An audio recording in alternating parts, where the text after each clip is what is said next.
महान शख्सियत, रूहानी बरकतां दे मालिक धन गुरु हरगोबिंद साहब जी महाराज दा अवतार आड़ वधे एक संमत 1652 विच गुरु की वडाली जिला अमृतसर विखे होया। आप दे पिता धन श्री गुरु अर्जन देव जी महाराज ते माता गंगा जी सन। आप दे जन्म बारे अजीबो गरीब एक कथा चल रही है। जगत माता गंगा जी ने अपने पति धन गुरु अर्जन देव जी महाराज दे अगों बेनती की थी। जिठानी ने ताना मारे है, बे औलादी है गंगा, तखनी रहेगी तखनी चले जाएगी। ये सारी शान शौकत दौलत मान मर्यादा साड़ी है। आपने अर्जोई की थी, जगत दियां झोलियां भरन वाले मेरी झोली भी भरो। धन गुरु अर्जन देव जी महाराज ने अपनी सुमतनी जगत माता गंगा जी नू आख्या, वर देणगे बाबा बुढ़ा जी।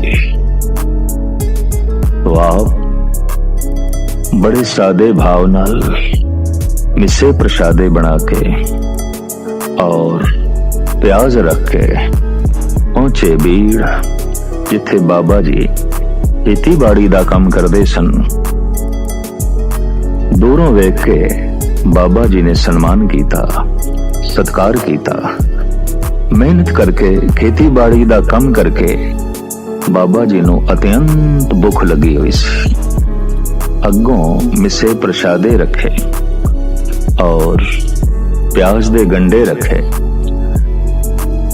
अंदर दी जानन वाले ते गुरु बरकतां नू प्राप्त कर चुके बाबा बुढ़ा जी, जो साहिब श्री गुरु नानक देव जी महाराज तो वरसाए गए सन ते हुण मौजूद सन और गुरु भक्ति दे निपुण संपूर्ण। प्रसादे दे कौर बुरकियां मुंह दे च पा के जद प्याज नू मुठ नाल तोड़न लगे तां कहण लगे, हे गुरु पत्नी धन माता गंगा, बड़ी कुख तो उस बच्चे ने जन्म लेना है जो दुष्टां ते जालिमां दे सिर भन्नेगा। ये वाक ब्रह्म ज्ञानी दे ए बोल बिल्कुल सही होए। तमा पाके गुरु अर्जन देव जी महाराज दे घर और माता गंगा जी दी कुख तो उस अवतारी पुरुष दा जन्म होया जो दल भंजन गुरु सूरमा, वड योधा बहु पर उपकारी। आप जी नू गुरगद्दी जेठवदी 8 संमत 1663 दे बख्शिश होई। आप जी दी संतान बाबा गुरदित्ता जी, श्री बाबा अणी राय जी, सूरजमल जी, बाबा अटल राय जी ते श्री गुरु तेग बहादुर जी ते बीबी वीरो जी सन। आप जी ने बड़े सुंदर सुंदर स्थान वसाए ते बनाए। श्री अकाल तख्त, किला लोहगढ़, कौलसर, विवेकसर, श्री कीरतपुर महाराज ते डेरा साहिब लाहौर। आपने बहुत बड़े युद्ध भी लड़े, एक अमृतसर विच, दूजा हरगोबिंदपुरे, तीसरा महाराज ते चौथा करतारपुर विच। गुरु हरगोबिंद साहब जी महाराज ने सिखी परंपरा नू एक नवा मोड़ दिता। गुरु नानक देव जी महाराज तो लेके गुरु अर्जन देव जी महाराज तक ये फकीरां दा घर मनिया गया, पीरां दा घर मनिया गया, संतां दा टिकाणा मनिया गया। लेकिन अज परंपरा बदली। अज पीरी नाल गुरु हरगोबिंद साहब जी महाराज ने बकायदा तौर पे मीरी जोड़ दी। आपने राज ते योग नूं इकट्ठा कीता, आपने भगती ते शक्ति दा संगम कीता, आप राजनीति नूं भी लियाए। उसदे मूल कारण सन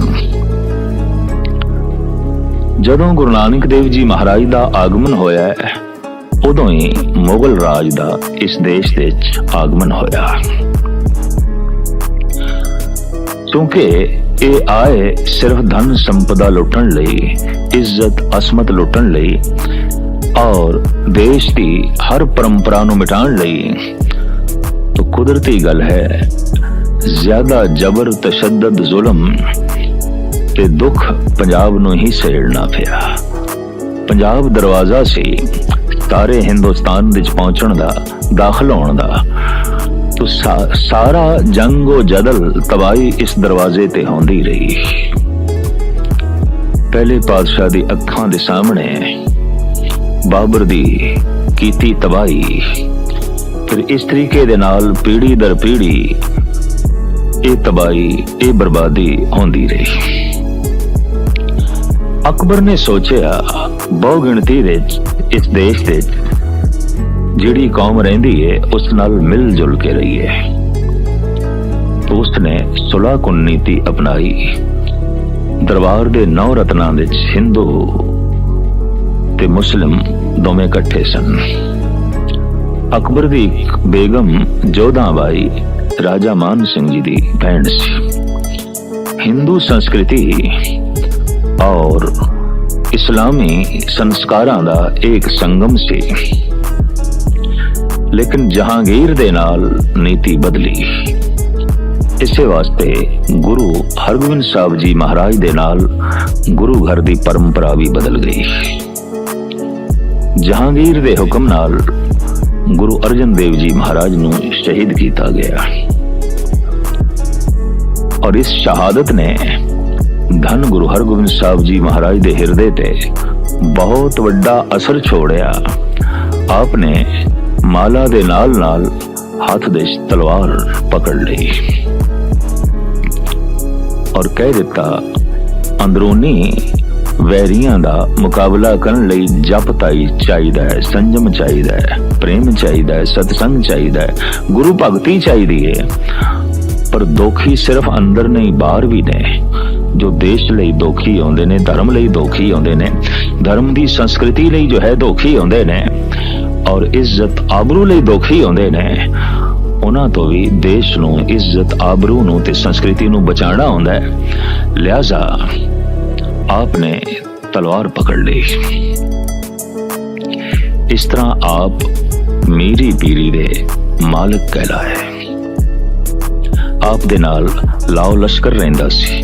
आपने हुक्मनामे भेजे, सानू जो भेटा चाड़ी जाए वो शस्त्रां दी होवे, वो घोड़ियां दी होवे, वो हाथियां दी होवे, ताकि मैं जिस कौम दी सिरजना कर रहा वो इतनी मजबूत होवे कि देश दियां गुलामी दियां जंजीरां टुट जान। ये ख्याल देश की आज़ादी का सब तो पहले धन गुरु हरगोबिंद साहब जी महाराज ने बख्शिश किया, उन्हां दी देन है और ये पीढ़ी दर पीढ़ी ख्याल अगे चलता रहा। यही कारण है कि सता ते सत दा घोल होंदा रहा। बार बार सता इस सतवादी नाल टकराई है। इस वास्ते धन गुरु हरगोबिंद साहब जी महाराज नूं 4 वड्डे जंग लड़ने पे और एक खुशकिस्मती और दैवी शक्ति समझो कि 4 ही जंगां विच धन गुरु हरगोबिंद साहब जी महाराज दी जित हुई।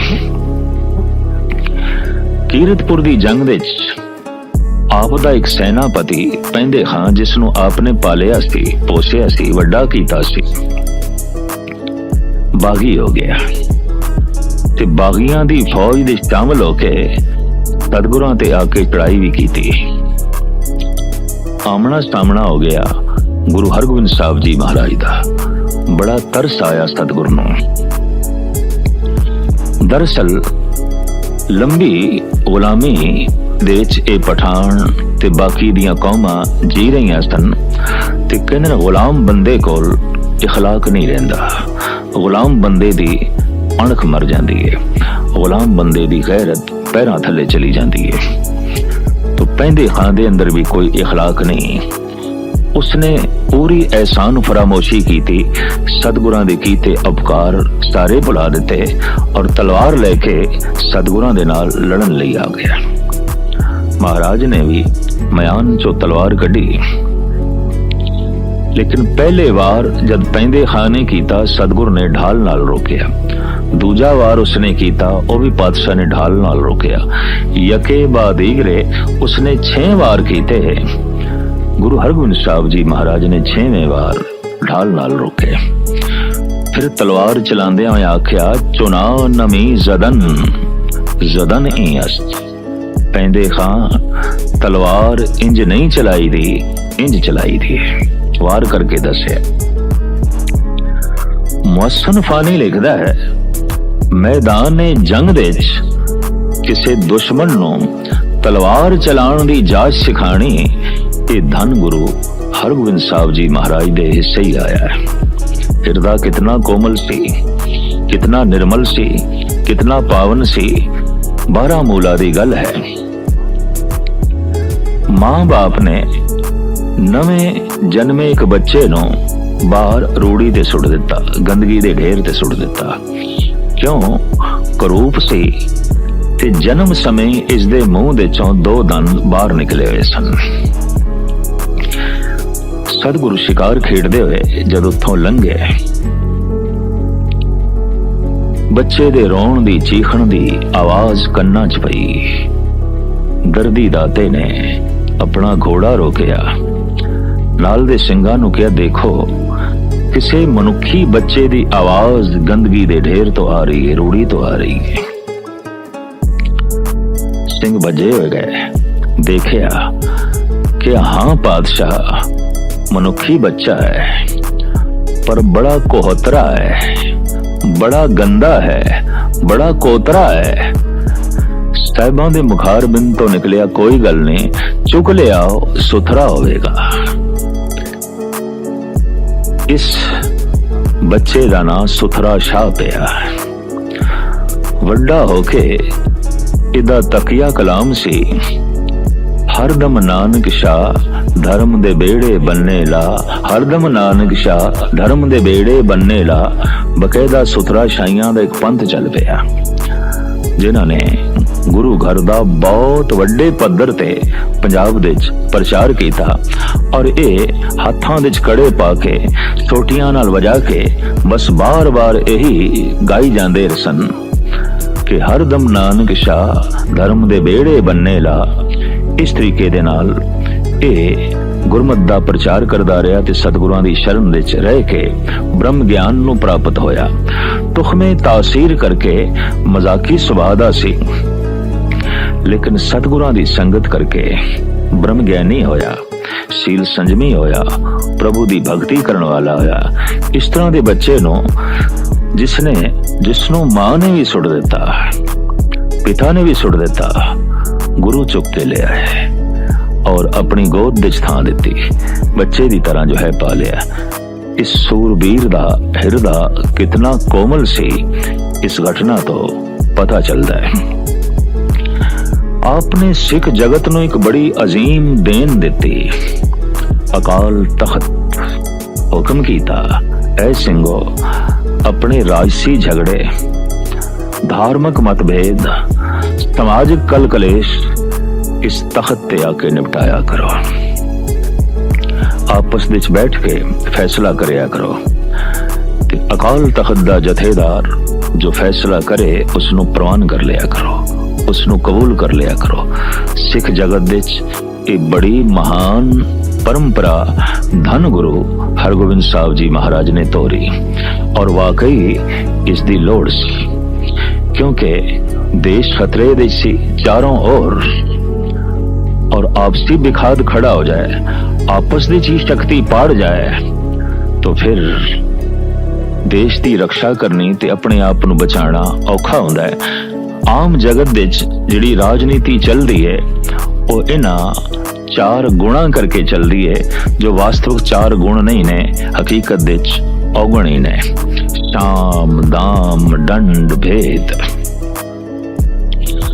अगले दी शरणी पै जाओ या अगले नूं अपनी शरण दे थां दिओ और इस तरह उसनूं काबू दे रखो। पर उसकी शरणी पै के जे वो काबू च नहीं आया ते शरण दे च रखण दे नाल भी वो काबू दे च नहीं आया तां दाम कुछ दे के उसनूं काबू करो। पर जे किधरे वो दे के भी काबू दे च नहीं आया तां दंड, उन्हें सजा दो, उन्हें मारो। पर जे दंड नाल भी वो काबू नहीं आ सकिया तो फिर पाड़ो,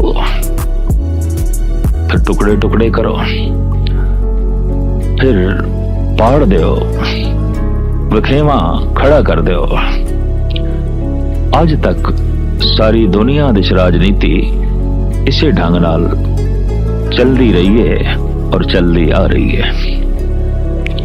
धन गुरु हरगोबिंद साहब जी महाराज ने राजनीति की नवी बुनियाद रखी।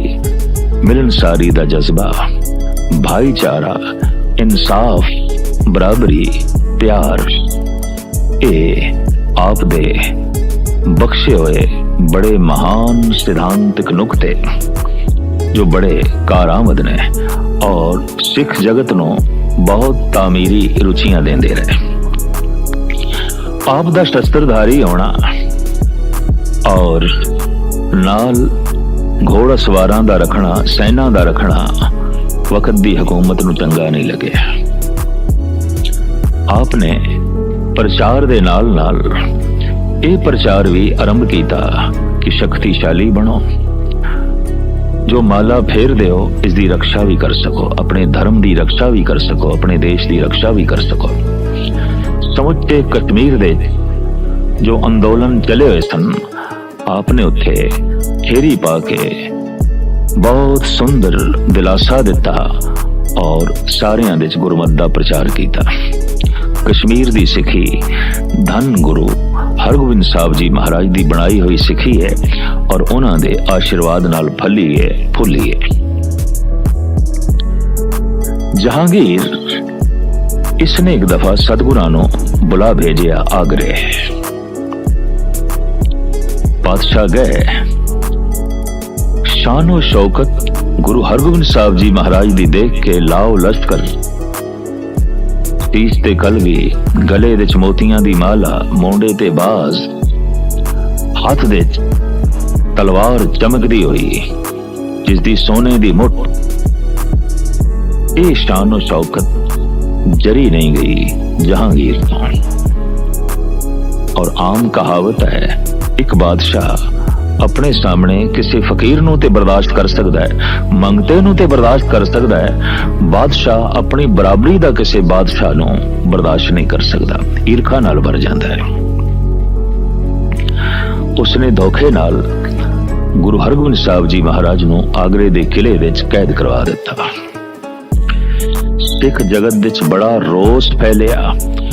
गुरु अर्जन देव जी महाराज दी शहादत तो बाद जो रोस सी, गुरु हरगोबिंद साहब जी महाराज दे कैद हो जाण नाल उस रोस दी अग दे तेल ही पिया। जिस ग्वालियर दे किले विच आप नूं कैद रखिया गया, उत्थे पहले दे ही 52 राजे कैद सन। इस देश दे जिस राजे नूं जहांगीर ने एक शक्ति समझिया, ताकत समझिया और अपने लिए खतरा समझिया, उन्होंने जोब कोब करके काबू किया ते फिर ग्वालियर दे किले बंद कर दिता। सवेरे नाश्ते दे उन्होंने पोस्ट पिलाया जाता सी ताकि सहजे सहजे ये आलसी हो जान, दलिदरी हो जान, सोचण की शक्ति इन्हां दी कुंद हो जाए। पर जद अज गुरु हरगोबिंद साहब जी महाराज किले विच गए तो किला वाकई मंदिर बन गया, सत्संग बन गया। इन्हां राजियां नूं प्रभु नाम सिमरन नूं मिलिया, प्रभु दी कीर्ति सुनन नूं मिली, प्रभु दा जस सुनन नूं मिलिया। रस आन लग पिया और महाराज ने कह दिता कल तो तुसी पोस्त नहीं पीना, इनू ठुकरा देना है। इंज रब्बी नाम दा अमल दे के पोस्त दा अमल छुड़वा दिता। इतिहासकारां दे कथन अनुसार आप 14 महीने इस जेल विच रहे ने। अमृतसर तो संगतां आउंदियां रहियां ग्वालियर किले दी परिक्रमा करके किले दीयां दीवारां नूं मत्था टेक के और मन दे च गम रोस लेके वापस जांदियां रहियां। किले दी ओ परिक्रमा करदे सन, शब्द गांदे होए, प्रभु दा नाम जपदे होए। ये चौकी उदों तो ही एक परंपरा दा रूप बन गई। अज भी बेशतर गुरुद्वारियां दे ते खास करके दरबार साहिब दे जो चौकी परिक्रमा दे बकायदा चलदी है, ये उसे यादगारी चिन्ह दा एक हिस्सा है। ये पहले किले दी परिक्रमा होंदी सी, शब्द गांदे होया, प्रभु दा जाप करदे होया। साईं मियां मीर दी मुदाखलत, सिखां दा रोस और आम जनता दा रोस वेख के जहांगीर नूं घबराहट होई कि हुण ज्यादा देर तक गुरु हरगोबिंद साहब जी महाराज नूं कैद रखना औखी गल है। आपने रिहाई दा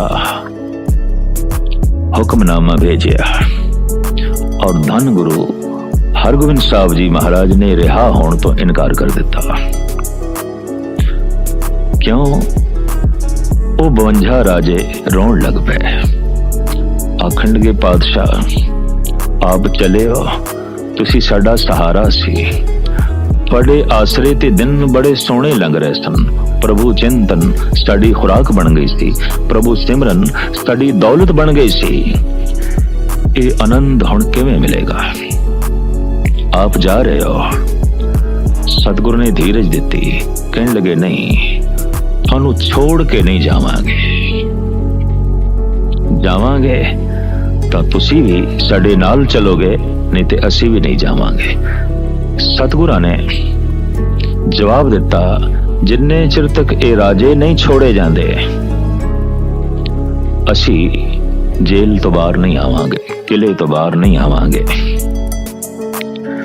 तां जहांगीर ने दूसरा हुक्म भेजिया, जितने राजे गुरु हरगोबिंद साहब जी महाराज दा दामन पकड़ लैन वो बाहर आ सकते ने।